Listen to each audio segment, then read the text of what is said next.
கேரளாவில் பொதுத்துறை வங்கியில் அடகு வைக்கப்பட்ட 25 கிலோ நகையுடன் மாயமான திருச்சியைச் சேர்ந்த மேலாளரை போலீசார் தேடி வருகின்றனர். கேரள மாநிலம் கோழிக்கோடு மாவட்டம் வடகராவில் பொதுத்துறை வங்கியான பேங்க் ஆஃப் மகாராஷ்டிராவின் கிளை செயல்படுகிறது. இந்த வங்கியில் அடகு வைக்கப்பட்ட 25 கிலோ நகை மாயமானதாக சர்ச்சை ஏற்பட்டுள்ளது. அதன் மதிப்பு 17 கோடி ரூபாய் ஆகும்.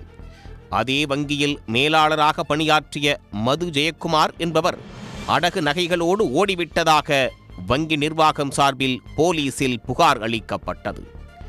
அதன் பேரில் போலீசார் வழக்கு பதிவு செய்து விசாரணை நடத்தி வருகின்றனர்.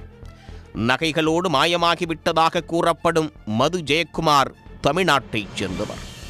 திருச்சி மாவட்டத்தைச் சேர்ந்த அவர் வடகராவில் மகாராஷ்டிரா வங்கி கிளையிலிருந்து அண்மையில் கொச்சி கிளைக்கு மாறுதல் செய்யப்பட்டார். அவர் வடகராவில் 2023 ஜூன் முதல் 2024 ஜூன் வரையில் மேலாளராக பணியாற்றி வந்துள்ளார். கொச்சிக்கு மாற்றப்பட்ட அவர் அங்குள்ள கிளையில் பணியில் சேரவில்லை என்று கூறப்படுகிறது. வடகரா கிளைக்கு பானூரிலிருந்து மாறுதலாகி வந்த புதிய மேலாளர் இர்ஷாத் அடகு வைத்த நகைகளை சோதித்த போது அவை அனைத்தும் போலி நகை என்பதை அறிந்து அதிர்ச்சி அடைந்தார்.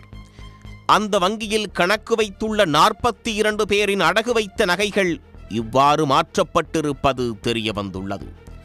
இதனையடுத்தே இந்த விவகாரம் காவல் நிலையத்திற்கு சென்றுள்ளது. 17 கோடி ரூபாய் மதிப்புள்ள நகையோடு மாயமான மது ஜெயக்குமார் திருச்சியில் பதுங்கியுள்ளாரா அல்லது வேறு எங்கேனும் பதுங்கியுள்ளாரா என்பதை கண்டறிவதில் போலீசார் தீவிரம் காட்டி வருகின்றனர்.